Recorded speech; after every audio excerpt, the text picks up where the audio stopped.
বান্দা যদি এক বিগত এগোয় আল্লাহ পাক তার দিকে হেঁটে আসেন, বান্দা যদি হেঁটে যায় আল্লাহর রহমত বান্দার দিকে দৌড়াইয়া যায়। আল্লাহ পাক বলছেন আমার গজবের চাইতে আমার রহমত বেশি। সুবহানাল্লাহ, আমার গজবের চাইতে আমার রহমত অনেক বেশি। খাজা বাবার দরবারে গিয়া, পীরের দরবারে গিয়ে, অর্থাৎ নাহক পীর, হকপন্থী পীর তো বাংলাদেশে বহুত আছে, দুনিয়ায় আছে, জোরে কোন আলহামদুলিল্লাহ। যারা দিনদার, ইমানদার, আলেমে দ্বীন, যারা মানুষকে নিয়ে ব্যবসা করে না, যারা মানুষকে বেদাতের দিকে চালায় না, শিরক এবং বেদাত মুক্ত করে তাওহীদের দিকে যারা চালায়, এরাই হলো হকপন্থী পীর। আর তাদের কারণেই ইসলাম আজও টিকে আছে। বলেন আলহামদুলিল্লাহ, জোরে বলেন আলহামদুলিল্লাহ। সেই জন্য আকীদাকে শুদ্ধ করে নিতে হবে। কেউ কিছুই দিতে পারবে না, দেওয়ার মালিক হলো আল্লাহ রাব্বুল আলামিন। মালিক কে? এমন দেওয়া দিবেন, পড় গিয়া জিস পর নজর बंदा को मौला कर दिया, पड़ गया जिस पर नजर बंदा को मौला कर दिया, आ गया जिस दाम में जोश कतरा को दरिया कर दिया। আল্লাহ রাব্বুল আলামিনের রহমতের নজর যদি কোনো গোলামের প্রতি পড়ে যায়, গোলামটা বাদশাহে পরিণত হয়ে যায়। আল্লাহর রহমতের নজর যদি এক ফোঁটা পানির উপরে পড়ে যায়, পানি ফোঁটা আটলান্টিক মহাসাগরে পরিণত হয়ে যায়। সে আল্লাহ রাব্বুল আলামিনের উপরে ঈমান এনে সৎ কাজ করে হকের দাওয়াত দিয়া সবর ইখতিয়ার করলে পরে আল্লাহ পাক তাদেরকে জান্নাত দান করবেন। জান্নাতের সুউচ্চ মাকাম আল্লাহ পাক দান করে দিবেন। এই 4 দিন ধরে যে কথাগুলি আমি আপনাদের সামনে বললাম, এই কথাগুলির ভিত্তিতে রাসূলুল্লাহ লোক তৈরি করেছিলেন। আবু বকর হলেন, ওমর হলেন, আলী হলেন, ওসমান হলেন, রিদওয়ানুল্লাহ তাআলা আলাইহিম আজমাইন। এই সব সাহাবায়ে কেরাম ঈমানের উপরে, ধৈর্যের উপরে, সবরের উপরে, আমলে সালিহর উপরে তৈরি হয়ে গেলেন। আর এই লোকগুলো নিয়ে রাসূলুল্লাহ ইসলাম প্রতিষ্ঠা করলেন। মদিনায় আজ আল্লাহর নবী প্রেসিডেন্ট হয়ে গেলেন। সুবহানাল্লাহ, রাসূলুল্লাহ আজকে প্রেসিডেন্ট। সমাজ বিনির্মাণে সূরা আসরের বিরাট অবদান। আল্লাহ বললেন জীবনের সমস্ত মানুষের জীবন বিফল, ব্যর্থ, ক্ষতিগ্রস্ত। 4টা কাজ করলে জীবন সফল হয়ে যাবে। কয়টা কাজ? মাত্র 4টা কাজ। এই 4টি কাজ যদি বাংলাদেশের জনগণ করে, ঈমান যদি আনে, সৎ কাজ যদি করে, হকের দাওয়াত যদি দেয়, কোনো ভয় পাবে না। মসজিদের মেম্বারে বসে হক কথা বলবে, তাতে চাকরি থাকুক আর চলে যাক। এর নাম ঈমান। এর নাম কি? এর নাম ঈমান। ওই যে ভারতের ইমাম বুখারীর কথা বোধহয় গত বছর বলছিলাম, ইমাম বুখারীর কথা, বাপের বেটা। দেখছেন কথা কি কায়দায় কয়। সুবহানাল্লাহ বিহামদিহি। তিনি কোরআন শরীফের বিরুদ্ধে যখন কলকাতা হাইকোর্টে কেস করা হলো, কোরআন শরীফকে ব্যান করে দেওয়া হলো, নাউযুবিল্লাহি মিন যালিক। ভারতের বুকে শাহী জুমা মসজিদের ইমাম আব্দুল্লাহ বুখারী তিনি বক্তৃতা করেছেন, খুতবা দিয়েছেন। সেই খুতবার মধ্যে বলেছেন, আমি শুধু দিল্লি জুমা মসজিদের ইমাম নই, আমি ভারতের 20 কোটি মুসলমানের ইমাম। এ ভারতকে আমরা সাজাইছি। ভারতের কুতুব মিনার আমার করা, ভারতের তাজমহল, শীষমহল, দেওয়ানি আম, দেওয়ানি খাস সব মুসলমানদের করা। ভারত, পৃথিবীর মানুষেরা ভারতে যা দেখতে যায় সব কার করা? আমার মুসলমানের করা। ইমাম বুখারী বলেছেন, আমাদের করা সেই দেশের বুকে 20 কোটি মুসলমানের কলিজার সাথে সম্পর্কিত, পৃথিবীর 120 কোটি মুসলমানের কলিজার সাথে সম্পর্কিত কোরআন ব্যান করবে। যদি কোন কোর্টের, এই ভারতবর্ষে, ভারতের, ইন্ডিয়ার কোন কোর্টের কোন বিচারপতি কোরআনকে ব্যান করা হলো, এই রায় যদি ঘোষণা করে, তাহলে সেই বিচারপতিকে পালাইয়া ধরিয়া আমি আমার বাম হাত দিয়ে তার জিহ্বাটা টেনে ছেড়ে ফেলে দেব।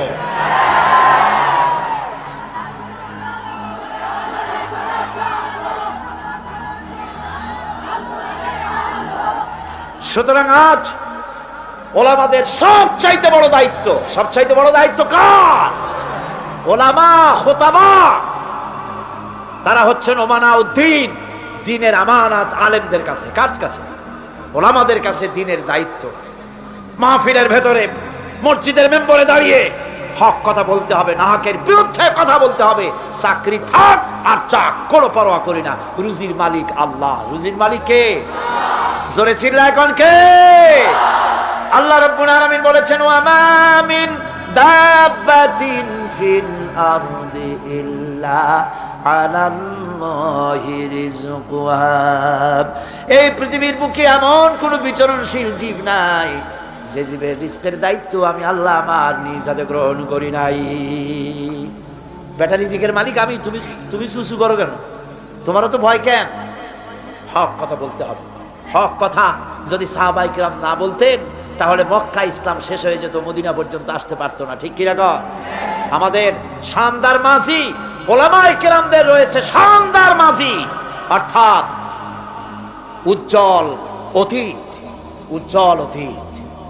স্বাধীনতা সংগ্রামে ওলামাদের অবদান অস্বীকার্য। মাওলানা মোহাম্মদ আলী, মাওলানা শওকত আলী, মাওলানা জাফর থানেশ্বরী, মাওলানা শিববির আহমদ ওসমানী, মাওলানা সৈয়দ আবুল আলা মওদুদি, আল্লাহর যথেষ্ট বড় বড় আলেম ব্রিটিশের গোলামি থেকে দেশকে মুক্ত করার সংগ্রামে অবতীর্ণ হয়েছিলেন।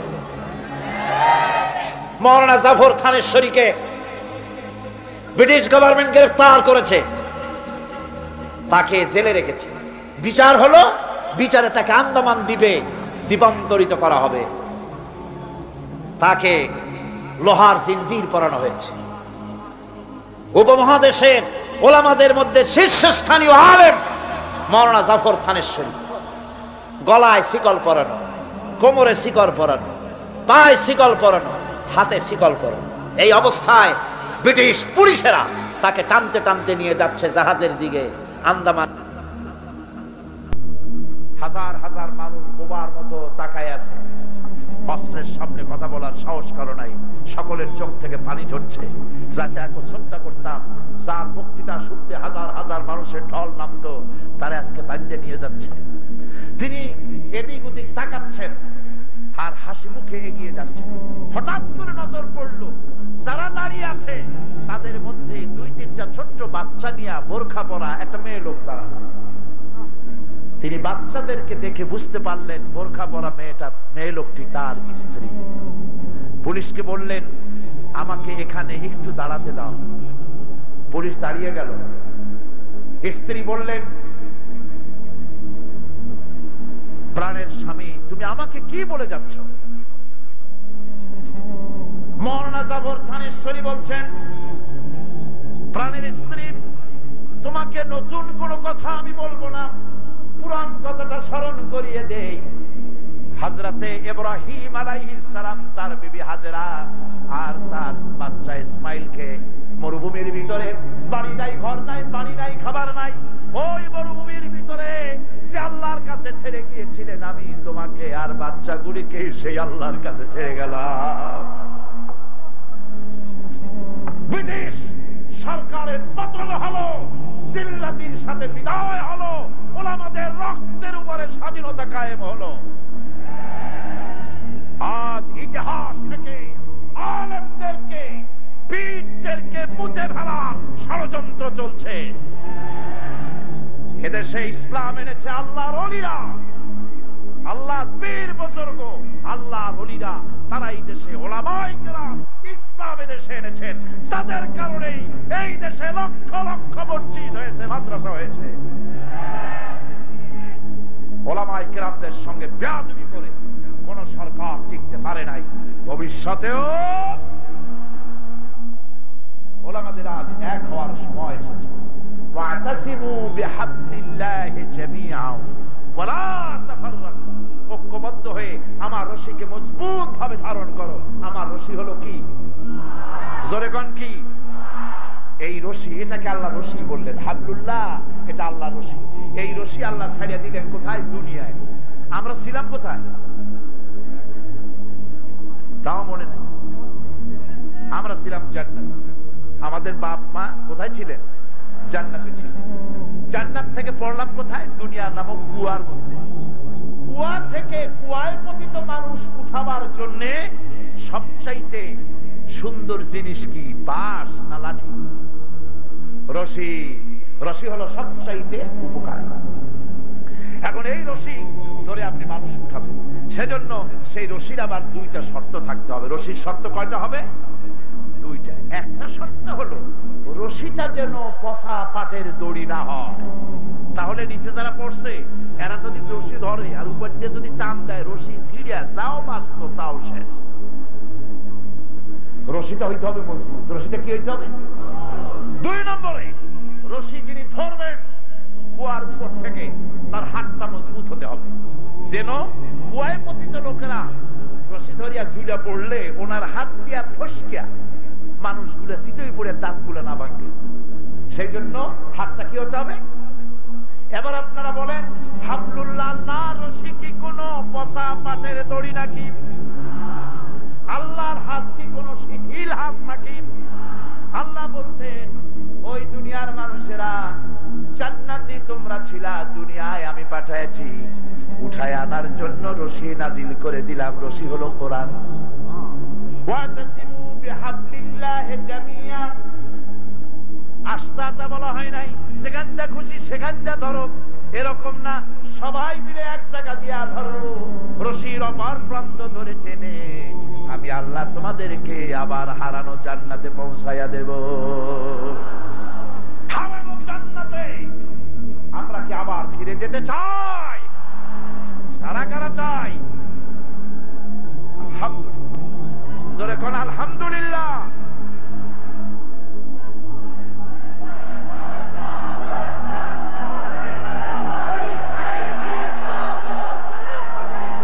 আচ্ছা শোনেন, দেখুন আমি বলছি হাত উঁচু করতে, আপনারা কল্লাটা ইউজা করে দিলেন। একটা কথা হইল, এত বড় মাহফিল ডিস্টার্ব করবেন না। আপনি কি দেখবেন, যেদিকে তাকাবেন সেদিকেই মাথা। একজনের মাথা আর একজনের দেখা ছাড়া আর কোনো পথ নেই। বসুন, দাঁড়িয়ে থাকবেন না। আমি আজকের বক্তৃতা খুব লম্বা করবো না, যেহেতু অনেক দূর থেকে লোকেরা এসেছেন, ফিরে যেতে হবে। কয়েকটি জরুরি কথা বলে সবচাইতে আকর্ষণীয় দোয়া, আখিরি মুনাজাত, সেই মুনাজাতের দিকেই আমি এগোচ্ছি। আমি বাংলাদেশে বসেন, আপনার কাছে যিনি যেখানে দাঁড়িয়েছেন আপনারা তাকে বসিয়ে দিন। কাউকে দাঁড়াতে দিবেন না, কাউকে হাঁটতে দিবেন না। এত বড় মাহফিলের ভিতর দিয়ে হাঁটা বেয়াদবি, এই কথাটা মনে রাখবেন। হাজার হাজার মানুষকে বাড়াইয়া ঠেলিয়া হাঁটা চূড়ান্ত বেয়াদবি। বন্ধুগণ, আমি বাংলাদেশের সমস্ত ওলামায়ে কেরাম, মাশায়েখে এজাম সকলকে বিনীতভাবে অনুরোধ করি, ওলামা মাশায়েখ ইসলামী দলগুলি যদি এক হয়ে যায়, এই দেশে ইসলাম কায়েম করা কোনো কঠিন বিষয় নয়। আমার এই কথা কি ঠিক? ওলামারা এক হইলে, পীর সাহেবরা ইসলামী দলগুলি এক হলে ইসলাম যে কায়েম হয়ে যাবে, এ কথা আমাদের শত্রুরা বোঝে নাকি বোঝে না? বোঝে কি না? বোঝে বলেই এক হতে দেয় না। আপনারা যেন অন্যদের শিকার হবেন না, ম্যাক্সিমাম স্যাক্রিফাইস করতে আমরা যেন পারি। সমস্ত টুপি আমরাই পাস করি বানাইতে পারবো না, সম্ভব? সব টুপিগুলি গোল বানাইতে পারবো না, সব টুপিগুলি কিস্তি বানাতে পারবো না। জামায় টুপিতে বিভিন্ন ব্যাপারে কিছুটা ব্যতিক্রম তো থাকবেই, অতীতেও ছিল, এখনো আছে। সুতরাং এইগুলিকে আল ইত্তেহাদ মাল ইখতিলাফ, ছোটখাটো মতভেদ ভুলে গিয়ে ঐক্যের প্ল্যাটফর্মে আসতে পারলে এদেশে ইসলাম কায়েম হওয়ার সম্ভাবনা 100-তে 100 ভাগ। শুনলেন না বিদেশি বক্তারা কি বক্তৃতা করলেন? জীবনেও এত বড় কোরআনের মাহফিল চোখে দেখেনি। সুবহানাল্লাহ, সুবহানাল্লাহ। সেই বাংলাদেশে যদি কোরআনের শাসন কায়েম না হয়, তাহলে আমি একটা মারাত্মক বড় কথা বলবো। এই দেশে যদি ইসলাম কায়েম না হয়, সাধারণ জনগণ দায়ী হবে না। কিয়ামতে আমি আশঙ্কা করি আলেম ওলামা, পীর বুজুর্গ, ইসলামী দলগুলি দায়ী হয়ে যাওয়ার সম্ভাবনা বেশি। আল্লাহ যেন দয়া করে সব ওলামাদেরকে, পীর সাহেবদেরকে বুকে বুকে মেলার তৌফিক দান করে দেয়। আল্লাহ যেন আমাদের মধ্যে পারস্পরিক মহব্বতকে বৃদ্ধি করে দেন। আওলাদ রাসূল আমার থেকেও সুন্দর করে বলেছেন, আলিয়ায় পড়লে চোখে দেখতে পারে না, তার ইলম সবকুছ খালিয়া। আর দেওবন্দীদেরকে এইভাবে উনি একটা বলেছেন।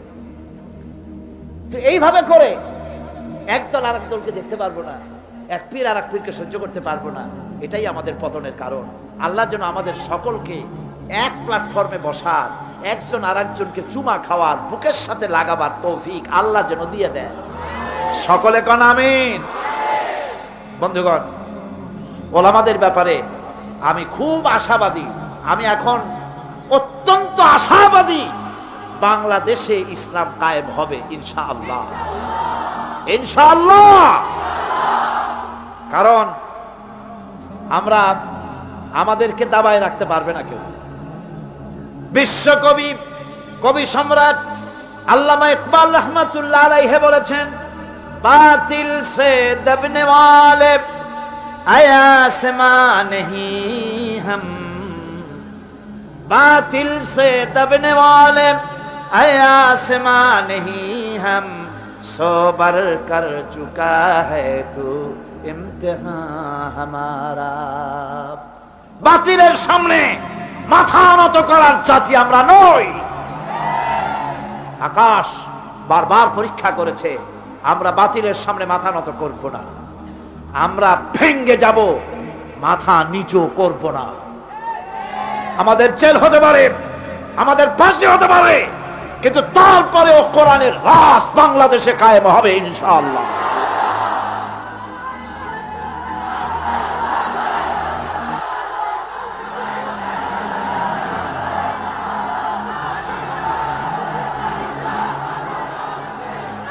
আজকে বাংলাদেশে সবচাইতে বেশি জরুরি ঐক্যের, সবচাইতে বেশি জরুরি কি? আমি আজ কোরআনের মাহফিল থেকে উদাত্ত আহ্বান জানাই, খুব ভালো করে শুনুন।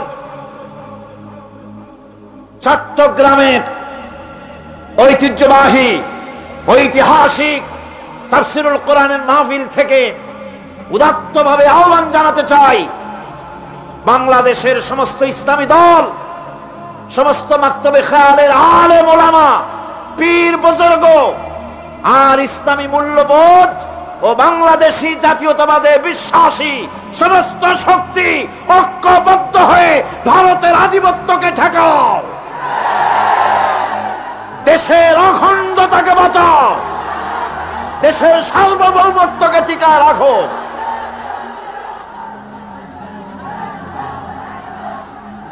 আল্লাহ রাব্বুল আলামিন গোটা জাতিকে ঐক্যবদ্ধ হওয়ার তৌফিক দান করুন, আমরা বলি আমিন। আরো জোরে বলেন আমিন। এরপরে আমি মা বোনদের ব্যাপারে বলতে চাই। মা বোনদের ব্যাপারে তো এখানে আজকে হাজার হাজার মা বোনেরা এসেছিলেন, তাদের ব্যাপারে আমরা কথা বলেছি, বহু প্রশ্নের জবাব দিয়েছি। মা বোনদের বলতে চাই, ইসলাম আপনাদেরকে ঠকায় নাই। বিশ্বাস করেন, আমার মা বোনেরা যদি জানতেন ইসলাম তাকে, এই কোরআন তাকে কি অধিকার দিয়েছে, আমার রসুল তাকে কি অধিকার দিয়েছে, এই কথা যদি আমার মা বোনেরা জানতেন, অবশ্যই তারা সব রকমের সংগঠন ছেড়ে দিয়ে এক প্ল্যাটফর্মে এসে সরকারের কাছে তারা দাবি জানাতেন, কিচ্ছু চাই না, কোরআন আমাদের যা দিয়েছে সেইটা আমাদের ফিরাইয়া দাও। মা বোনেরা সেই আন্দোলন করুন, আপনাদের ইজ্জত বাঁচবে, সম্ভ্রম বাঁচবে, সতীত্ব বাঁচবে, দেশ বাঁচবে, জাহান্নাম থেকে কিয়ামতে বেঁচে যাবেন যদি কোরআনের পক্ষে আপনারা কাজ করতে পারেন। আল্লাহ সেই তৌফিক আপনাদেরকে যেন দান করেন, আমরা বলি আমিন।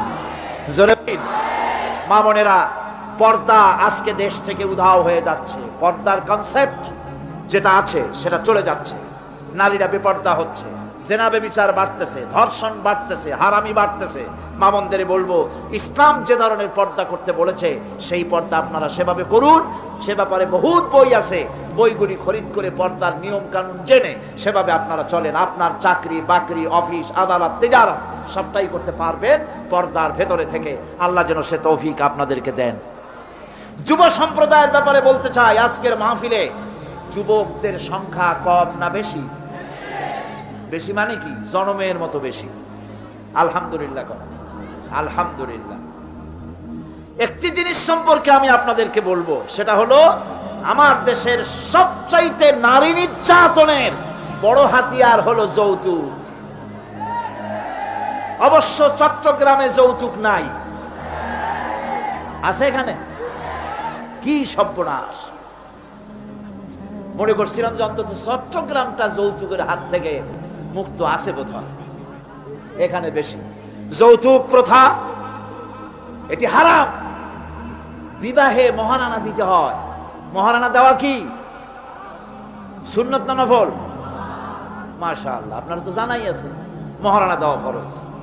এই ফরজ দায়িত্ব আপনাকে আদায় করতে হবে। সেই ফরজ আদায় না করিয়া, মহারানা ফরজ সেটা আদায় না করে মেয়েওয়ালার কাছ থেকে হারাম যৌতুক আদায় করা হয়, বেবরকতি হবে না তো হবেটা কি?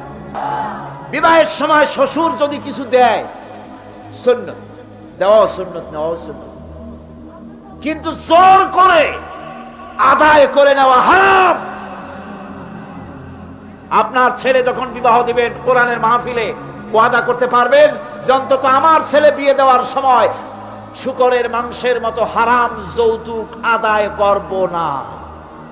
পারবেন ওয়াদা করতে? তাহলে ছেলের বাপেরা, যে সব বাপেদের ছেলে আজও বিয়া হয় নাই, ওই সব ছেলেদের পিতারা হাত উঁচু করে দেখান, হাত উঁচু করে। অনেক বাচ্চারা হাত তুলছে, আরে বাচ্চারা তো বাপ হও নাই, হাত উঁচু করুন আমি দেখি। আর আমি যতদূর না দেখবো আল্লাহ তো দেখতেছেন। কে দেখতেছেন? হাত নামান। আলহামদুলিল্লাহ, জোরে কোন আলহামদুলিল্লাহ। এবার এবার তরুণ, যুবক, কিশোর যারা বিয়া করো নাই, হাত নামাও, হাত নামাও, হাত নামাও। আচ্ছা, বিবাহ করার সময় থামো না। বিবাহ করার সময় তোমার কাছে মূল্য কোনটার বেশি? টেলিভিশনের মূল্য বেশি না বউর দাম বেশি? শ্বশুরের দেওয়া খাট না হইলে শুইতে পারবা না। তুমি কি এমন ভিক্ষুকের পোলা নাকি? শ্বশুরের পালঙ্ক দিতে হবে, শ্বশুরের টেলিভিশন দিতে হবে, শ্বশুর সোনা দানা দিয়ে দেবে। তুমি কি ভিক্ষুকের বাচ্চা? তুমি পুরুষ। তোমার আত্মমর্যাদা, পার্সোনালিটি, শখসিয়ত, ব্যক্তিত্ব থাকতে হবে। মেয়ে লোকের বাপের কাছ থেকে তুমি অর্থ নিবে কেন? সে যদি কিছু দেয় আলহামদুলিল্লাহ, না দেয় আলহামদুলিল্লাহ। বউকে গালি দিতে পারবে না। বউকে, বউয়ের মাকে, তার বাবাকে কখনো খোঁটা দেওয়া যাবে না। বিনা যৌতুকে বিবাহ করবে যারা, সেই সব অবিবাহিত যুবকের আবার হাত উঁচু করে দেখাও, হাত উঁচু করে রাখো আমি দেখি। দাঁড়াবে না, বসো। খালি হাত, খালি হাত। এই মেয়ে বসো, হাত নামান, হাত নামান। হাত যেভাবে উঠলো তাতে আমার কাছে মনে হলো এই মাহফিলে কেউ বিয়েই করেনি। এর দ্বারা বোঝা গেল কি জানেন? বোঝা গেল মাহফিলে যারা এসেছে তার 90% মতো যুবক, তারুণ্যের শক্তিতে উদ্বেল যুবকেরা মাহফিলে এসেছে। যে দেশের তরুণেরা, যুবকেরা কোরআন শুনতে আসে, সে দেশের কোরআনের আইন বন্ধ করার ক্ষমতা কারো নাই।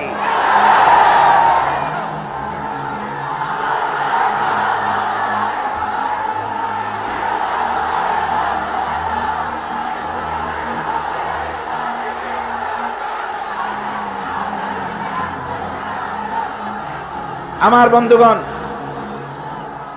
আজকের মাহফিল সার্থক। বলেন আলহামদুলিল্লাহ, জোরে কোন আলহামদুলিল্লাহ। এবার সকলের কাছে আরেকটা জিনিস আবেদন করতে চাই। মুসলমান হওয়ার জন্য সর্বপ্রথম শর্ত হলো নামাজ। প্রথম শর্ত কি? এই নামাজ বহু মুসলমানেরা পড়ে না, ঠিক কিনা? বহু মুসলমান আছে নামাজ পড়ে না, বহুত। এই মাহফিলে আসছে, চলে যাবে, বাড়ি যায় ঘুমায় থাকবে, সে নামাজ পড়বে না। আছে না এমন? কসম করছি যতদিন পর্যন্ত মালাকুল মউত আমার মাথার কাছে না আসতেছে, ততদিন পর্যন্ত ফরজ নামাজ, ফরজ রোজা ছেড়ে দেব না। ইয়া আল্লাহ, মৃত্যু পর্যন্ত আমার এই ওয়াদা পালন করার তৌফিক আমাকে দান করো, আমিন। আল্লাহ পাক এই ওয়াদা সকলকে পালন করার তৌফিক দান করুন, জোরে বলেন আমিন। আমি মোনাজাতের দিকে এগোচ্ছি, মোনাজাতের দিকে এগোচ্ছি। আমি এই মাহফিলে যে সমস্ত সাংবাদিকরা এসেছেন, যে সমস্ত সাংবাদিকরা কষ্ট করে ঘন্টার পর ঘন্টা বসে থেকে কোরআনের মাহফিলে করেছেন, তাদেরকে আমরা আমাদের অন্তঃস্থল থেকে শুকরিয়া জানাই, আলহামদুলিল্লাহ। আল্লাহ তাদের কলমকে আরো শক্তিশালী করুন, জোরে বলেন আমিন।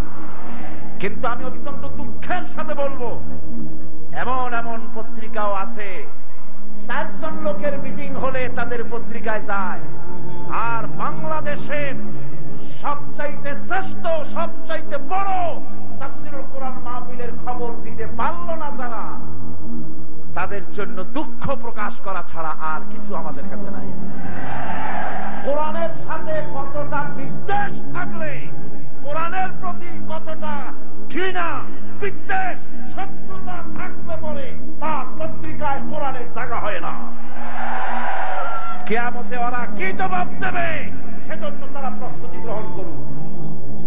আল্লাহ এদেরকে হেদায়েত করুন, বলেন আমিন, জোরে বলেন আমিন। যেসব সাংবাদিকরা কষ্ট করে মাহফিলের খবর পরিবেশন করেছেন স্থানীয় এবং ন্যাশনাল পত্রিকাগুলিতে, আমরা গোটা মাহফিলের পক্ষ থেকে তাদের জন্য বুক ভরা দোয়া জানাই। আল্লাহ ওই সব সাংবাদিকদেরকে যেন হজ করার তৌফিক দান করে দেন। এখানে দৈনিক কর্ণফুলী একটি পত্রিকা, যা আজকের মাহফিলের ব্যাপারে একটা ইস্যু তারা বের করেছে। দৈনিক কর্ণফুলী নামটা খুবই সুন্দর, আলহামদুলিল্লাহ। এই দৈনিক কর্ণফুলী পত্রিকা চালানো খুব কঠিন, খুবই কঠিন। মেয়ে লোকের ছবি না দিলে, সাবান আর মেয়ে লোক একসাথে ছবি টবি না দিলে এগুলো সহজে চলতে চায় না। আর যেসব পত্রিকাগুলি ইসলামী ভাবধারা সম্পন্ন, সেগুলো তো চলা আরো কঠিন, যেহেতু ওখানে সিনেমার ছবি নাই, ওখানে মেয়ে লোকের ছবি নাই, এটা চলা খুব কষ্ট হয়ে যায়। তবে আপনারা যদি চেষ্টা করেন, প্রত্যেকে একটা করে গ্রাহক হবেন আর একজনে আরো 3 জন গ্রাহক বানাবেন, তাহলে কি কর্ণফুলী তার জোয়ার ভাটায় কোনো অসুবিধা হবে? ভাটা হবে না, ক্রমেই জোয়ার হবে, ঠিক কিনা? কর্ণফুলী ওরা একটা সুন্দর সাপ্লিমেন্ট বের করেছে, আপনারা কর্ণফুলীর প্রতি নজর রাখবেন। আল্লাহ যেন তৌফিক দেন, আমরা বলি আমিন। আমাদের সন্তানের আমাদের জন্য বিরাট সমস্যা, ঠিক কিনা? আমাদের জন্য ফিতনা, ঠিক কিনা? ফিতনা মানে কি? ফিতনা মানে পরীক্ষা। বাচ্চারা, এই বাচ্চাদেরকে লেখাপড়া শেখাবার জন্য যে সমস্ত স্কুল কলেজ আছে আজকাল, প্রায় সেখানে দ্বীনের অনুপস্থিতি। দ্বীন নাই, ঈমান নাই, চরিত্র নাই, আখলাক নাই, কিচ্ছু নাই। আপনার আমার ছেলেরা আজকে সালাম দিতে জানে না, নামও মুসলমানি নাম নাই। সৌরভ হোসেন, কুয়াশা খাতুন, তারপরে সাগরানী, নগরুদ্দিন, এই সমস্ত হাবিজাবি নাম, মুসলমানি নামও রাখতে জানে না। তারপরে লেখাপড়া করতে যেসব স্কুলে পাঠায়, সেসব স্কুলে দ্বীন, ঈমান, চরিত্র কিছুই শেখায় না। এজন্য আমি খুবই আনন্দিত, এখানে একটা স্কুল হয়েছে, স্কুল আরো আছে, আমি যেটা রিপোর্ট পেয়েছি একটি সুন্দর স্কুলে, সেটা হচ্ছে একটি মাদ্রাসা ধরনের স্কুল, একটি মাদ্রাসা ধরনের স্কুল, মডার্ন, যেখানে আধুনিক শিক্ষার সাথে সাথে, কোরআন হাদিস শিক্ষার সাথে সাথে আধুনিক শিক্ষাও দেওয়া হয়। কোরআনও শিখবে, চরিত্র শিখবে। ছোট্ট বাচ্চা ঘরে এসে আপনাকে সালাম দিবে, আপনাকে সম্মান করবে, মাকে সম্মান করবে, মুরব্বীদেরকে শ্রদ্ধা করবে। এরকমের সন্তান তৈরি করার জন্য একটা প্রতিষ্ঠান গড়ে উঠেছে। প্রতিষ্ঠানের নাম হচ্ছে দারুল ইরফান একাডেমি। নাম কি? কোন? আলহামদুলিল্লাহ। এইটার প্রধান পৃষ্ঠপোষক আমাদের মধ্যে চাঁদের মতো হয়ে বসে আছেন আওলাদে রাসূল হযরত মাওলানা আল্লামা সৈয়দ মোহাম্মদ আনোয়ার হোসেন তাহের জাবেরি আল মাদানী, আওলাদে রাসূল। উনি হচ্ছেন এটার প্রধান পৃষ্ঠপোষক। আমার মতো একটা ছোট্ট নগণ্য আল্লাহ পাকের এক ছোট্ট গোলামকেও তারা পৃষ্ঠপোষক হিসেবে রেখেছে এই দারুল ইরফানের সাথে।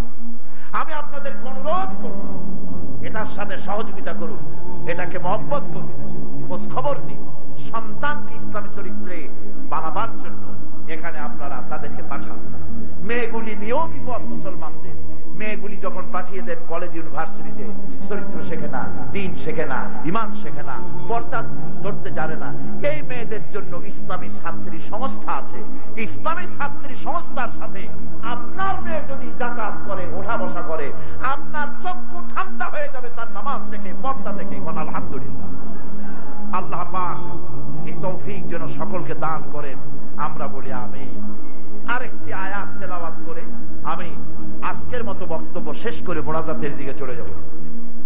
কোরআনে কারীম আল্লাহ রাব্বুল আলামিন বলছেন, ওয়ামান আ'রাদা আন যিকরি ফাইন্না লাহু মাঈশাতান যানকা ওয়া নাহশুরুহু ইয়াওমাল কিয়ামাতি আ'মা। আল্লাহ রাব্বুল আলামিন বলেন, যারা আমার স্মরণ থেকে বিরত হয়েছে, আমার স্মরণ থেকে যারা গাফিল হয়ে গেছে, আমার জিকির থেকে, আমার কোরআন থেকে যারা গাফিল হয়ে গেল, আমি তাদের দুনিয়ার জিন্দেগি সংকীর্ণ করে দেব, আর কিয়ামতের দিন তাদেরকে আমি অন্ধ করে উঠাবো। কিয়ামতের দিন কি করে উঠাবেন? কিয়ামতের দিন এই লোকগুলি যখন অন্ধ হয়ে যাবে, তারা বলবে, ক্বালা রাব্বি লিমা হাশারতানি আ'মা ওয়া ক্বাদ কুনতু বাসীরা। আয় আল্লাহ তাআলা, কেন আমরা অন্ধ হলাম? অথচ আমরা তো চক্ষুষ্মান ছিলাম, দুনিয়ায় তো আমাদের চোখ ছিল, আমরা আজকে অন্ধ হয়ে উঠলাম কেন? আমাদের তুমি অন্ধ করে অন্ধ বানালে কেন? জবাবে রব্বুল আলামিন বলবেন, ক্বালা কাযালিকা আতাতকা আয়াতুনা ফানাসিতাহা ওয়া কাযালিকাল ইয়াওমা তুনসা। দুনিয়ায় তুমি যেভাবে আমার কোরআন ভুলে গিয়েছিলে, আমার আয়াতকে ভুলেছো, আমার কোরআন ভুলেছো, তুমি দুনিয়ায় যে চক্ষুষ্মান ছিলে আমি তা ভুলে গেলাম, আমি তোমাকে অন্ধ করে দিলাম। বলেন নাউজুবিল্লাহ। আবার মুসলমান ভাইরা, চোখের মতো নিয়ামত পৃথিবীতে আর কিছু আছে? এই চোখ কিয়ামতে অন্ধ হয়ে যাক, তাকে আপনি চান? আমরা চোখ অন্ধ হয়ে কিয়ামতে উঠি, তাকে আমরা চাই? চোখ শুদ্ধ উঠতে চান কিনা? তাহলে ওয়াদা করতে হবে, এই তাফসীরের মাহফিল থেকে শুরু করে আগামী মাসটা কি মাস? রমজান। আগামী মাস কি মাস? রমজানুল মুবারক। এই শাবান থেকে, আগামী রমজান থেকে শুরু করে ভবিষ্যতের তাফসীরের মাহফিল আসতে না আসতে কোরআন শরীফ বুঝে পড়ার নিয়ত করতে হবে। কোরআন সহি করে পড়বো, কোরআন বুঝে পড়বো। কিয়ামতের দিন অন্ধ হইয়া কিয়ামতে আমি আমার মা বাপ বিবি বাচ্চা উঠতে চাই না, চোখ নিয়ে উঠতে চাই। এটা ঠিক কিনা? যদি তা চাই, ওয়াদা করুন এই রমজান থেকেই কোরআন শরীফের তাফসীর কোরআন বুঝে পড়বো। আমরা এই ওয়াদা করলাম। পারবেন ওয়াদা করতে? হাত উঁচু করে দেখা। আলহামদুলিল্লাহ, আলহামদুলিল্লাহ, হাত নামা। এই একজন মহিলা ভিতরে আছেন, আর এই তিনজন, মোট চারজন। লা ইলাহা ইল্লাল্লাহু মুহাম্মাদুর রাসূলুল্লাহ। আল্লাহ ছাড়া কোনো ইলাহ নাই, মাবুদ নাই, উপাস্য নাই। মুহাম্মদ সাল্লাল্লাহু আলাইহি ওয়াসাল্লাম আল্লাহর প্রেরিত রাসূল। আশহাদু আন লা ইলাহা ইল্লাল্লাহু ওয়াহদাহু লা শারীকা লাহু ওয়া আশহাদু আন্না মুহাম্মাদান আবদুহু ওয়া রাসূলুহু। আমি সাক্ষ্য দিচ্ছি, আল্লাহ ছাড়া কোনো ইলাহ নাই, মাবুদ নাই, উপাস্য নাই। তিনি এক, তিনি একক, তার কোনো অংশীদার নাই। আমি আরো সাক্ষ্য দিচ্ছি, মুহাম্মদ সাল্লাল্লাহু আলাইহি ওয়াসাল্লাম আল্লাহর বান্দা এবং তার প্রেরিত রাসূল। সকলকে সালাত। আসসালামু আলাইকুম। এখন আলহামদুলিল্লাহ আমাদের এই চার তাওহীদপন্থী ভাই যারা ছিল মুশরিক, এখন আমাদের কি ভাই? তাওহীদপন্থী ভাই। আমি তাদেরকে মহব্বতের সাথে তাদের সঙ্গে আলিঙ্গন করছি।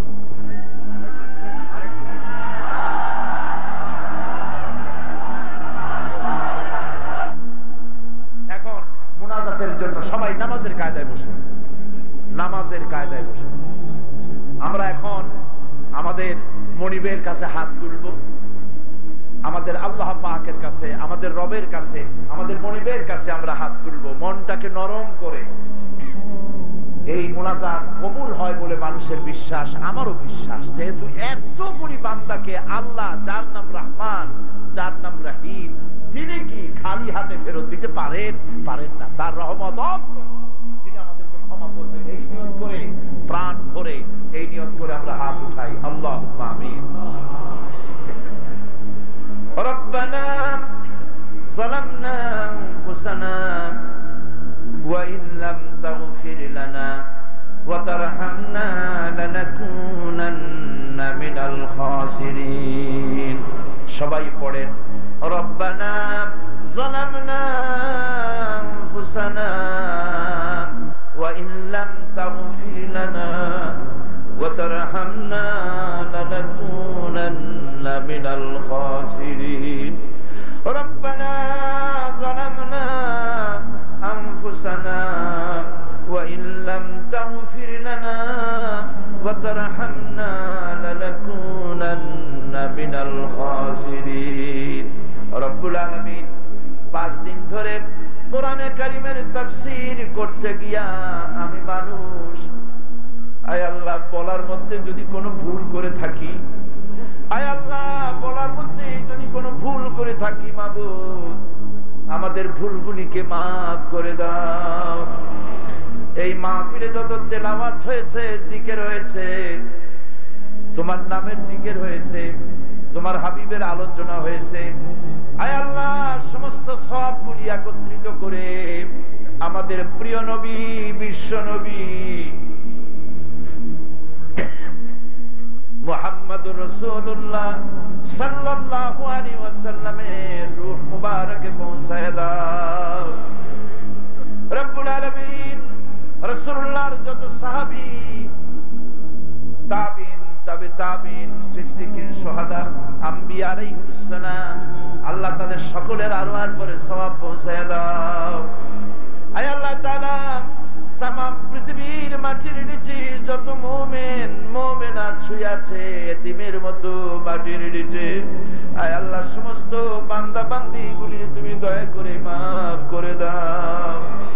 রব্বুল আলামিন এই লক্ষ লক্ষ জনতা নিয়ে তোমার দরবারে হাত উঠাইছি, এবারে পড়ে পড়ে গেল আমাদের আব্বা জানের কথা।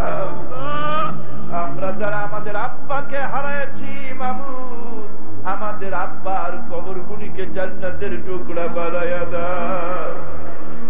আমাদের জন্য কত কষ্ট করেছেন, কত না খেয়ে থেকেছেন, আয় আল্লাহ মানুষ বানাবার জন্য কত দোয়া করেছেন। ওই আব্বারে যারা হারাইলাম, আল্লাহ আমাদের আব্বা যারা মারা গেছেন কবরটাকে জান্নাতের টুকরা বানায়া দাও। রব্বুল আলামিন আমাদের জনম দুঃখিনী মা,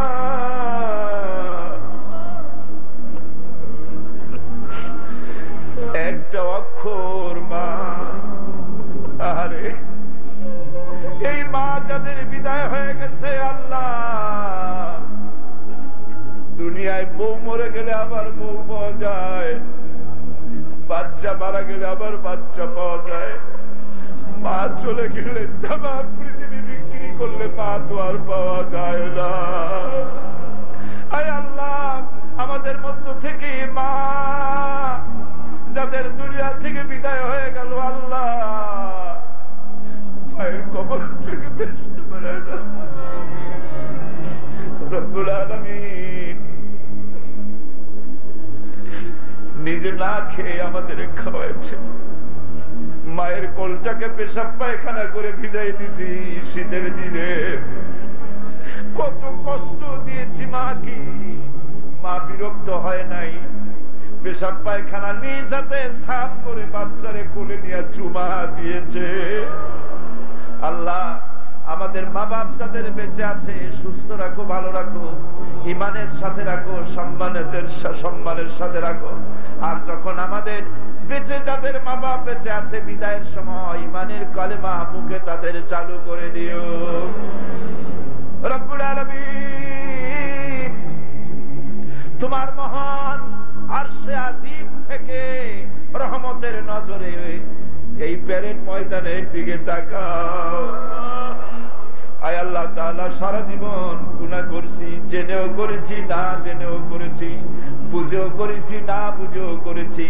আল্লাহ মাহফিলে চোর থাকতে পারে, ডাকাত থাকতে পারে, জিনাকার থাকতে পারে, খুনি থাকতে পারে, বেনামাজি থাকতে পারে, নাফরমান থাকতে পারে। রব্বুল আলামিন এই লক্ষ লক্ষ মানুষের ভিতরে গুনাহগার যেমন আছে ভালো মানুষ নিশ্চয়ই আছে। তোমার ওলিউল্লাহ এখানে আছে আল্লাহ, তোমার মাহবুব বান্দারা এখানে আছে, তোমার মাসুম বেগুনাহ বাচ্চারা আছে, হাফেজে কোরআন আছে। আল্লাহ এই সব ভালো মানুষগুলোর সঙ্গে আমাদের মতো গুনাহগার গুলিরে মাফ করে দাও। রব্বুল আলামিন আমরা তোমার কাছে ক্ষমা চাই, এই জন্য ক্ষমা চাই তুমি আমাদের যত নিয়ামত দিয়েছো নিয়ামতের শুকর তো আদায় করতে পারি নাই। রব্বুল আলামিন এত নাফরমানি করার পরেও তুমি আমাদের চোখ দিয়েছো, কান দিয়েছো, কিডনি দিয়েছো, আমাদের কিছু নষ্ট করো নাই। আয় আল্লাহ আমাদের মৃত্যুর আগে আমাদের চোখ, আমাদের কিডনি, আমাদের হার্ট, আমাদের কোনো কিছু তুমি ছিনাইয়া দিও না। আয় আল্লাহ চোখ না থাকলে কি ব্যথা, মওলানা শামসুদ্দিনকে দেখলে কলিজাটা ফেটে যায়। তোমার একটা বান্দা হাজার বান্দার কাম করে। আল্লাহ মওলানা শামসুদ্দিনের উপরে তুমি রহমত নাযিল করো। এমন ছেলে যে মায়ের পেটে ধরেছে, সে বাইরে এসে বাপের তোমার জান্নাত দিয়ে দাও। রব্বুল আলামিন এই মঞ্চে যতবার এসেছি তাই আল্লাহ মওলানা সিদ্দিক আজাদের কথা ভুলতে পারি না। আল্লাহ সিদ্দিক আজাদরে বেহেশত দিয়ে দিও। মওলানা আব্দুল মোমেন কি যুবক ছেলে, আল্লাহ কত বড় আলেম, আল্লাহ তোমার জান্নাতুল ফিরদাউস নসিব করে দিও। কারাঙ্গিয়ার পীর সাহেব আরো কত আলেম ওলামা সবার নাম তো আমার মনে নাই বাবু, যারা ইন্তেকাল করেছে আল্লাহ সকলকে জান্নাতুল ফিরদাউস দিয়ে দাও। সেদিন ভূমিকম্পে এবং অগ্নিকাণ্ডে তোমার বান্দা বান্দিরা যারা দুনিয়া থেকে বিদায় হয়ে গেল আল্লাহ তাদের সকলকে শাহাদাতের দরজা নসিব করে দিও। রব্বুল আলামিন এবার আমরা তোমার কাছে জাহান্নামের আগুন থেকে মাপ চাই। রক্ত মাংসের শরীর নিয়ে দুজনে চলতে পারবো না, জাহান্নামে চলতে পারবো না বাবু। আল্লাহুম্মা আজিরনা মিনান নার, সবাই পড়েন আল্লাহুম্মা আজিরনা মিনান নার, আল্লাহুম্মা আজিরনা মিনান নার ওয়া আদখিলনাল জান্নাতা মাআল আবরার। রব্বুল আলামিন তোমার কাছে দোয়া করি, বহুত মানুষ এই মাহফিলে আছে, সারা জীবন কাবা সামনে রেখে সেজদা করলাম তোমারে, কিন্তু কাবা অনেকেই চোখে দেখে নাই। সারা জীবন নবীর নামে দুরূদ পড়লাম, নবীর অনেকেই দেখে নাই, নবীর রওজাও দেখে নাই। আয় আল্লাহ এই মাহফিলে যত মানুষ এখন তোমার দরবারে হাত তুলেছে আল্লাহ জীবনে একবার হজ করা নসিব করে দাও। আয় আল্লাহ তোমার হাবিবের রওজার কিনারে গিয়া বারবার সালাম দেওয়ার তৌফিক দিয়ে দাও। আয় আল্লাহ তোমার হাবিবরে জীবনে অন্তত একবার স্বপ্নে দিদার করাইয়া দাও। ভাইরা মাথা নিচু করেন, চক্ষু বন্ধ করেন, সবাই কাঁদেন আল্লাহর কাছে, সবাই কেঁদে কেঁদে দোয়া করেন। যার যে মনে আছে ব্যথা আছে আল্লাহর কাছে কাঁদেন। আজকে কাঁদেন, আর কবে কাঁদবেন? ভালো করে কাঁদেন।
وتب علينا إنك أنت التواب الرحيم سبحان ربك رب العزة عما يصفون وسلام على المرسلين الحمد لله رب العالمين.